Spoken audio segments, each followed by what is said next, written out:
Hello and welcome to all. कैसे हो सब लोग? ठीक है। So in today's video we are going to discuss the questions of UPSC EPFO exam. So recently the exam was conducted and I had seen its polity question, history questions. और history questions मुझे लगा कि we should be discussing over here which will be helpful for you in your prelims exam also. अब देखो, अभी market में क्या हो चुका है ना, one new fear has been unlocked that I have seen many teachers, many institutes, and they're showing you EPFO questions, and that they're saying कि कितना difficult question paper था, कितने difficult ये answers थे. तो देखो UPSC का prelims also can be very difficult like this.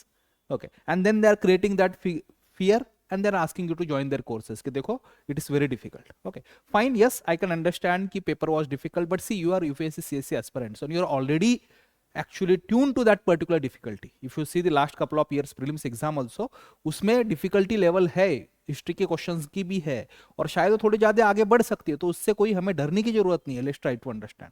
Okay, बस इसको एक ऑब्जेक्टिव तरीके से एनालाइज करना, इस क्वेश्चंस को प्रैक्टिस करना, एक नया अप्रोच हमें मिल सकता है, यह देखते हैं.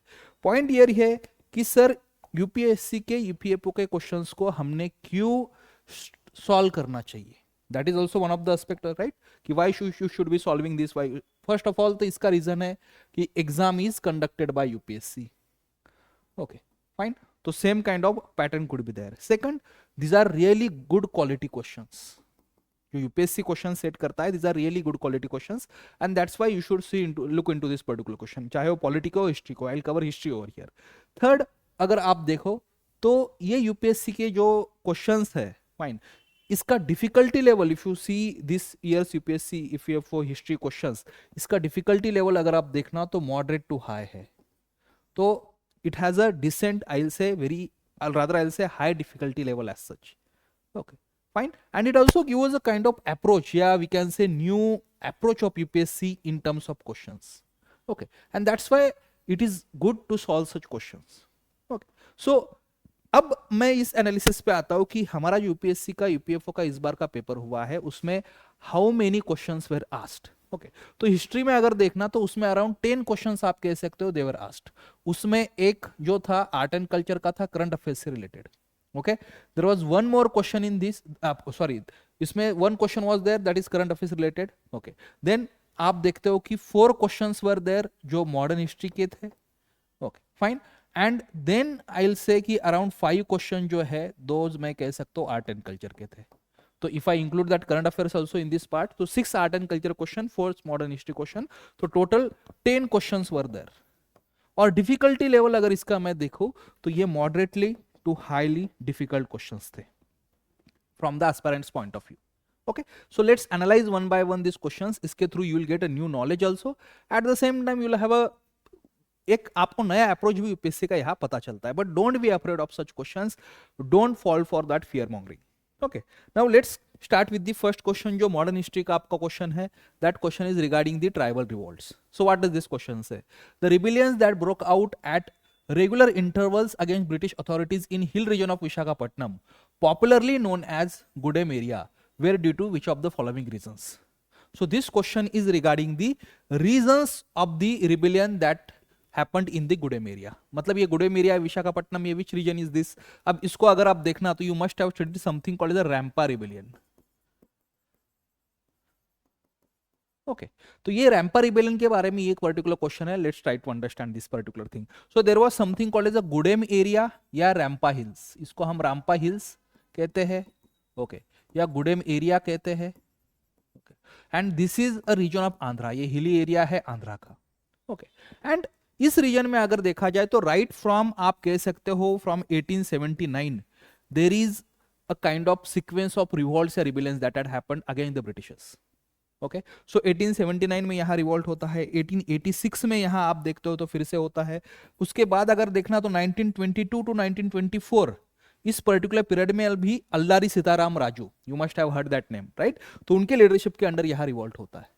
एंड दिस विल यहाँ then it was more link to the nationalist movement also. तो उस रिवॉल्ट के खास करके यहाँ के रीजंस क्या है इसके बारे में क्वेश्चन है. आई वोंट से कि this is a easy question because इस रीजंस को आपको एनालाइज करना इतना इजी नहीं है यहाँ पे. ओके, यहाँ की जो कोया ट्राइब्स थी, कोया गोंड वगैरह ट्राइब्स है, all this tribes were there. So let's try to understand क्या रीजन थे। अब थोड़ा सा मैं इस रिवॉल्ट के बारे में आपको बता देता हूँ। ओके, कि देखिएगा ये जो रामपा रीजन है या गुडेमेरिया रीजन है ना, it's a tribal region and traditionally whoever rulers were ruling there, they did not directly interfere in that particular region. They let tribals have their own lifestyle that particular time, and mostly this region used to be under this kind of families, these bhupati families they call, kind of landlord families used to be there, or these bhupati families के under this region used to be there. Okay, and there used to be some sort of officers आप कह सकते हो या सामंत आप कह सकते हो, अगर sort of feudal lords, muttadars. ये मुत्तेदार जो है, ये muttadar used to collect revenue from there and they used to kind of control this area. So आप कह सकते हो किंग है, उसके अंडर ये भूपति फैमिलीज है, और वहाँ इस मुत्तेदार्स का एलिजेंस इस भूपति फैमिलीज के था साथ था. दिस मुत्तेदार्स काइंड ऑफ उस वक्त के सामान they used to control this area. Okay, so this is overall structure over here. When Britishers came, Britishers लाते हैं यहाँ something called as a Madras Forest Act. 1882 में वो मद्रास फॉरेस्ट एक्ट आता है. And when this Madras Forest Act had come, of course it kind of created multiple restrictions for tribal resources there. The restrictions were in terms of podu cultivation. See, traditionally these people used to do something called as a podu cultivation, a kind of shifting cultivation. Okay, then they used to access the traditional forest resources. On that, certain, we can say, restrictions were there. Then again there were certain so-called saukars, outsiders, they had come to this particular region. So people had anger against them also. Okay, that's why this Rampa rebellion या गुडेमेरिया rebellion या इसको हम मान्यम rebellion कहते हैं, that had happened. और इससे history right to the 1879 तक actually आप जाता है, आप कह सकते हो. उसके बाद ये ऐसे series of rebellions had happened. Okay, अब हम रीजंस पे आते हैं. यहाँ जो रीजंस बताए, फर्स्ट ये कह रहे हैं कि फ्यूडल एफिनिटीज. देखो, I am not saying this is a easy question. Okay, the feudal affinities of muttadars with the Bhupati family of Golconda zamindari, this could be right. ये राइट हो सकता है, बिकॉज दिस गोलकोंडा जमींदारी के अंडर जो भूपति फैमिली थी, they lost their rights, they kind of lost their pattern. मतलब ये British authority जो है, they refuse to grant annual maintenance for the Bhupati families. तो यहाँ भूपति फैमिलीज को they kind of refuse to lodge. तो ये एक रीजन था, that's why Bhupati families were not happy. Okay, अब उनके साथ अलिजेंस यहाँ मुत्तेदार्स का था, and muttadars also lost their power. Earlier they used to collect taxes. Now also under Britishers they were collecting taxes. But जो actual power थी to control everything, that they lost. They just became sort of bureaucrats over here. Okay. तो third तो reason है, first वाला how does UPSC interprets it, ये देखता है, ये देखना पड़ेगा. अगर UPSC इसको बस ऐसे इंटरप्रेट करता है कि मुत्तेदार जो है they had allegiance with the Bhupathi family, that's why this revolt happened, तो शायद ये गलत होगा, ये रीजन नहीं होगा. अगर यूपीएससी इसको ऐसे इंटरप्रेट करता है कि मुत्तेदार्स had the allegiance with Bhupati family, that's why Muttedars also lost their power and they also became a part of this particular rebellion, so that is right, because this rebellion was not against Muttedars. Muttedars also became a part of this particular rebellion. Let's try to understand this particular thing. So how does UPSC interpret this? ये important है. Okay, तो अगर interpret इसको UPSC ऐसे और इसको भी सही मानता है, तो उस हिसाब से हमारा जो आंसर होगा यहाँ पे, you can C particular over here 1 and 3 होगा, सी होगा. ओके, या फिर आंसर जो है डी होगा कि बस थर्ड ही करेक्ट है. Second is not right. Of course placing एक zamindari family on the seat of Golconda, why would they do that? Britishers were actually trying to remove earlier families from the seat, और आप कह रहे हो कि अगेन एक्स फैमिलीज कहा है, they are trying to put here. Okay, तो इसका आंसर जो है either it will be 1 1 3 and 3 only. How does UPSC interpret this? कैसे UPSC के मन में क्या है, उस हिसाब से हम इसको देख सकते हैं. Let's go to the next question. Again, यहाँ most of the names of the revolt that you will see over here, आपको ये शायद familiar लग सकते हैं. You might feel कि these are familiars, but question जो है वो थोड़ा complicated यहाँ है, वो मैं कह सकता हूँ. कैसे देखो, which of the above revolts?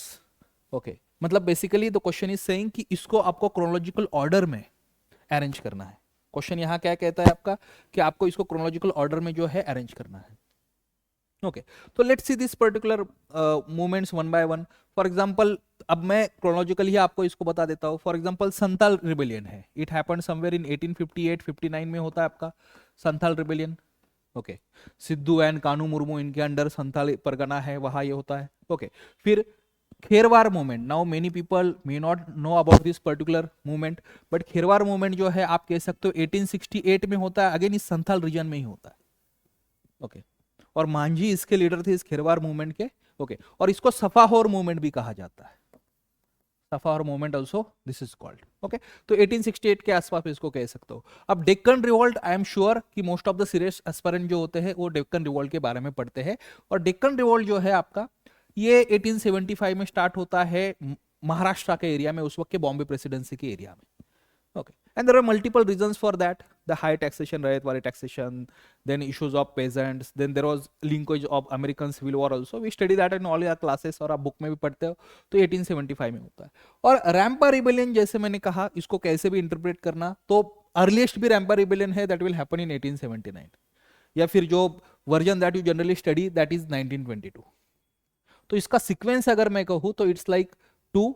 Okay, ये 2 सबसे पहले आपका होगा, देन 3, देन 1, तो 2 3 1 कहां पे है, और फिर आपका होता है 4। ओके, 2 3 1 4, तो आई से कि इसका आंसर जो है that is C over here. Okay, again ये question I am not saying कि आप बिल्कुल अटेम्प्ट ही नहीं कर पाओगे, कर पाते हो, बट आपको मल्टीपल टाइम इससे रिवीजन चाहिए। Let's go to the next question. Okay, अब ये क्वेश्चन जो है आई से रिलेटिवली इसको आप सॉल्व करना इजी है। Okay, fine. मॉडरेटली डिफिकल्ट या इजियर साइड पे इस क्वेश्चन को हम कैटेगराइज कर सकते हैं। Which of the following statement about home rule movement is are correct? Home rule movement के बारे में इसमें से कौन से स्टेटमेंट जो है करेक्ट है? The advocates of the Home rule movement believed in constitutional methods and were opposed to the violence and revolutionary action. Is it correct? Because Home rule movement में you can see Tilak was also there and his followers were also there, and Tilak as such was not averse to the violence या other revolutionary activities earlier। तो क्या इस case में क्या है कि लोकमान्य तिलक का क्या कह सकते हैं? तो ये करेक्ट है। इनफैक्ट होम रूल मूवमेंट का जो एम है that is also constitutional struggle, and before home rule movement itself, okay, जब Lokmanya Tilak had publicly declared कि kind of now he won't promote violence and other things, okay, and he now will carry on this constitutional struggle, तो उस case में इसको हम सही कह सकते हैं। Second, in 1917 two home rule leagues of Lokmanya Tilak and Annie Besant worked in cooperation with each other. Is it correct? Yes, ये correct है sir. Right, there were two home rule leagues. एक था Indian home Rule League जिसको हम कहते हैं Indian home Rule League. Okay, और ये इंडियन होम रूल लीग जो है तिलक के अंडर था, और इसका एरिया जो थर्ड स्टेटमेंट है वो भी हम देख सकते हैं कि इसका एरिया जो है, इसका headquarter was in Pune that time, आज जिसको हम पुणे कहते हैं।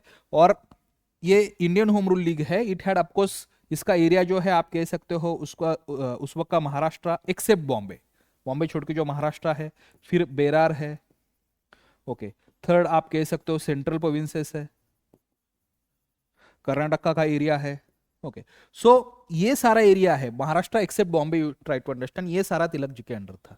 ठीक है, and there was another Home Rule League जिसको हम कहते हैं All India Home Rule league.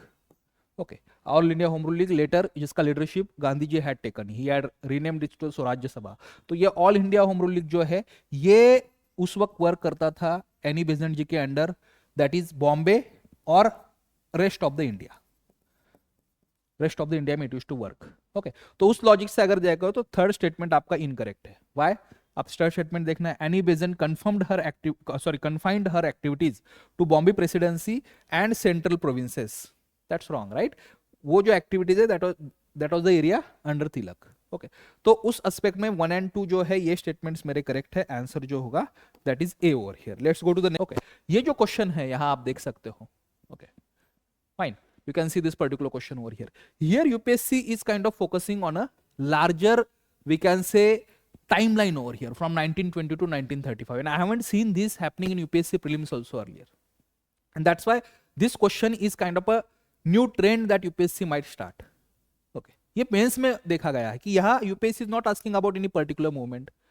Okay, UPSC is not asking about any particular subaltern caste, उस सबका मिक्सचर है, बट लार्जर ड्यूरेशन में इस पर्टिकुलर ड्यूरेशन में क्या हुआ ये पूछा गया है।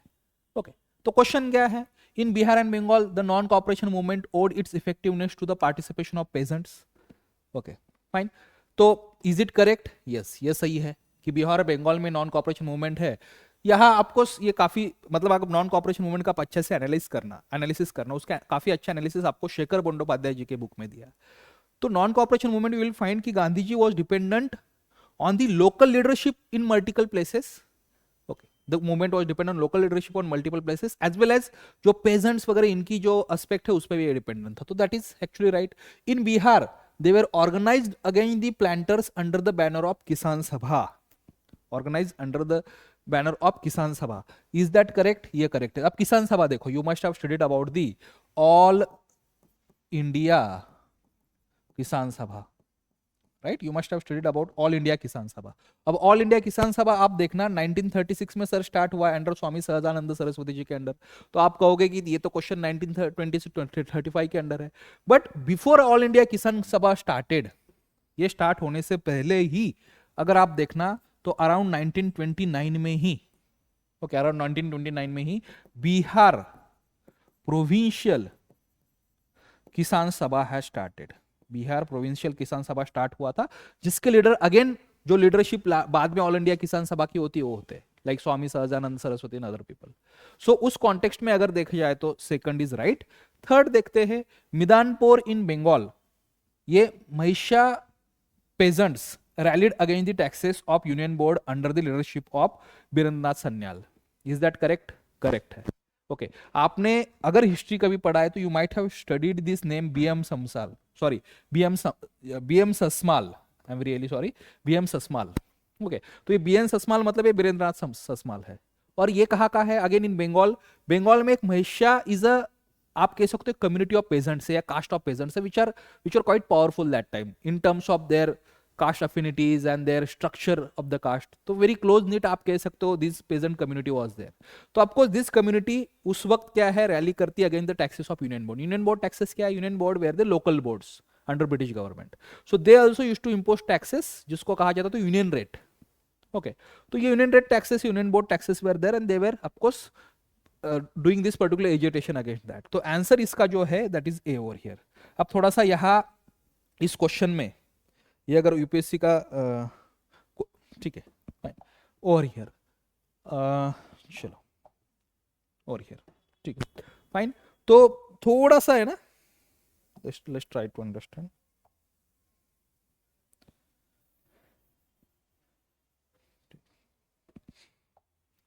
चलिए दैट्स देयर. अब we'll start with the art and culture questions. हमने 4 मॉडर्न हिस्ट्री के क्वेश्चंस देखे हैं. Now let's see the art and culture question. अब ये क्वेश्चन देखना. Okay, first art and culture का क्वेश्चन है. Again question I will say moderately difficult है.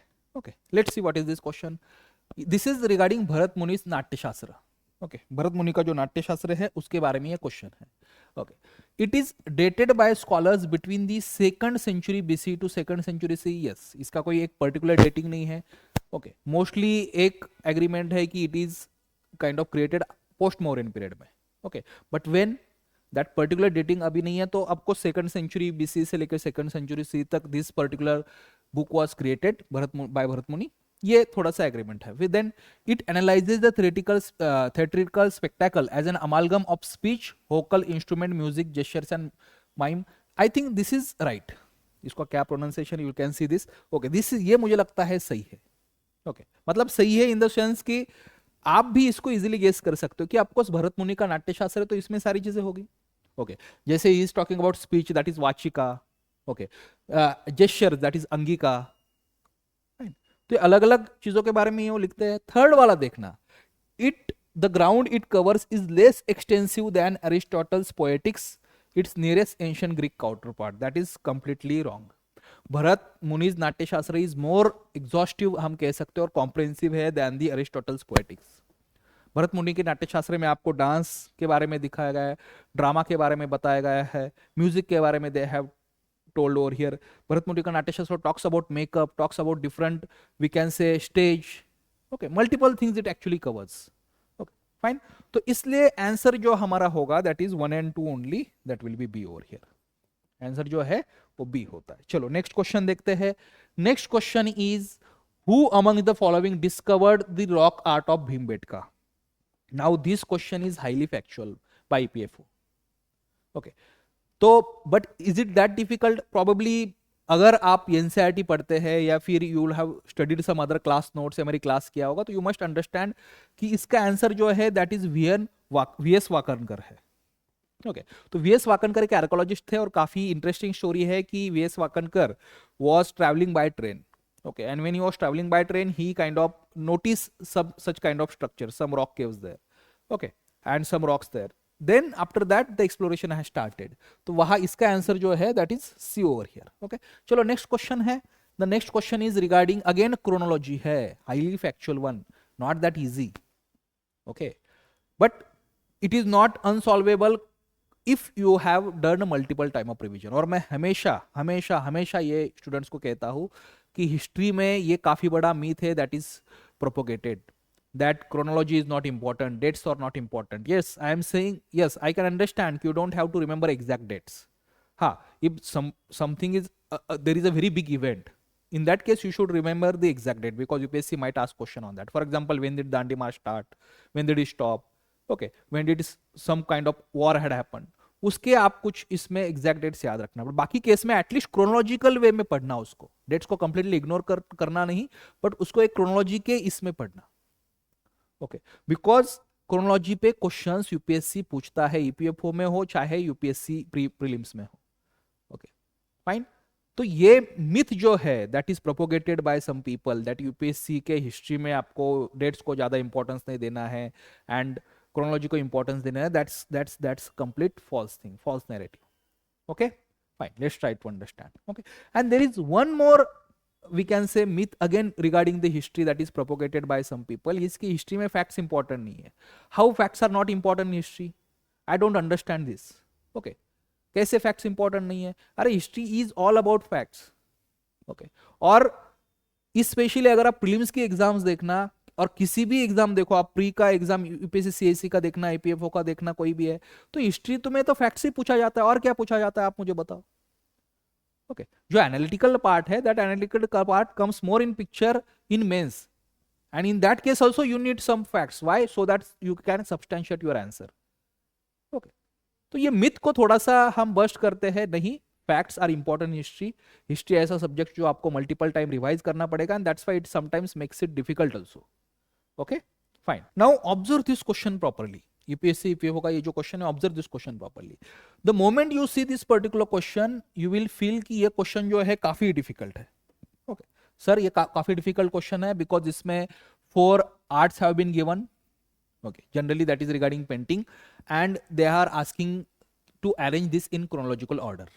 क्या है question? Which of the following is the correct chronological order in evolution of Indian painting है. अब यहां थोड़ा सा देखना, and you will have to arrange it from the earliest. Wording अच्छे से देखो. ओके, अब how does this question become complicated? Because they are asking you chronology. But if you see its option and the items given here, it becomes easier question. कैसे? इसमें देखो तो थोड़ा Bhimbetka rock art. अब भीमबेटका जो रॉक आर्ट है और यहाँ अजंता की पेंटिंग के बारे में है, यहाँ रॉयल पोर्ट्रेट अबाउट दिस सित्तन वसल केव, या heavenly museums of Brihadeeswara temple. अब भीमबेटका रॉक आर्ट सबको पता है कि ये प्री हिस्टोरिक है. Forget about its dating. यहाँ तो अपर पैलोलिथिक पीरियड से you will find a painting, right? But it is a prehistoric one. तो ये prehistoric है मतलब ये सबसे पहले होगा ये, क्योंकि ये सारा हिस्टोरिक पीरियड में दिस थिंग्स हैव हैपेंड. तो फर्स्ट तो देखो भीमबेटका रॉक आर्ट आना चाहिए. ओके, जैसे ही ये रॉक आर्ट फर्स्ट आता है हमारा, तो मेरा पहले ऑप्शन में 2 होना चाहिए. तो ये वाला मैंने एलिमिनेट कर दिया, ये एलिमिनेट कर दिया. अब बचता है मेरे 2 ऑप्शंस. अब दोनों में से एटलीस्ट 50% तो मेरे प्रोबेबिलिटी है सही आंसर आने की. And then by using these 2 options, I'll use my other knowledge base. In order to select the right option, I'll use my knowledge base over here. Okay. और यही तरीके यूज करने पड़ते हैं प्रीलिम्स में. Okay? अब ये देखना कि जनक जात का अजंता का जो है, जैसे ये अराउंड आप कह सकते हो कि 5th सेंचुरी एडी के आसपास दिस वाज क्रिएटेड, या उससे पहले, because Ajanta paintings and rock art है, दैट इज काइंड ऑफ, आप कह सकते हो केव्स का स्टार्ट होना 200 बीसी से हुआ है, टिल 6th सेंचुरी एडी तक ये डेट किया जाता है. तो आप कह सकते हो 5th सेंचुरी के आसपास जो है दिस जातक पेंटिंग जो है वहां क्रिएट हो, मतलब Jataka rock art was created there. It is a story about Mahajanaka who was a kind of prince, then he becomes king, then he renounces everything. तो वो सब कुछ उसमें. Royal portrait of this particular caves. अब ये केव जो है ये 7th सेंचुरी के आसपास का है, एडी. ओके, और ये जैनिज्म की यहाँ केव्स है. And heavenly musicians Brihadeeswara temple, ये आपका चोला टाइम का बृहदेश्वरा टेम्पल है, तो 11th century early medieval period का ये है. तो उस केस में अगर मैं देखूं तो मेरा ये 2 है फर्स्ट, फिर अजंता 1, फिर 3, 213 कहाँ पे है? बी मेरा आंसर होगा. ओके, बिकॉज ये 2431 बता रहा है, ये तो नहीं होगा, 213 आंसर होगा. तो इस तरीके से I can answer this particular question. Next question देखते हैं. Which of the following temples in India is refer to as a black pagoda. It is not that difficult question as such देखा जाए तो, बिकॉज ये NCERT वगैरह में या आपके बुक्स में भी when you study some notes उसमें होता है. ब्लैक पगोडा किस टेम्पल को कहा जाता है? ऑफकोर्स आपका सन टेम्पल जो है कोणार्क का, ये इसका आंसर होगा. जगन्नाथ टेम्पल जो है इसको व्हाइट पगोडा कहा जाता है. White was called as a black pagoda. Sun temple it was called by Europeans. जो European sailors who used to sail through this sea that time, they used to use this as a landmark. तो उस वक्त sun temple जो है कोणार्क का, तो if you see it from sea they used to see a landmark और उनको ये ब्लैक दिखता था. Okay, and they used it as a landmark उस टाइम, तो इसलिए इसको ब्लैक पगोडा कहा गया है. तो आंसर जो है that is you can say B over here. अब नेक्स्ट क्वेश्चन देखते हैं, that is regarding Mahayana Buddhism. और मुझे लगता है this question is not easy. Okay, this question is not easy, लेकिन इस क्वेश्चन को थोड़े से अच्छे से देखना, because it could help you in learning new concept also, अगर आपको प्रज्ञ पिरामता का कॉन्सेप्ट नहीं पता है तो.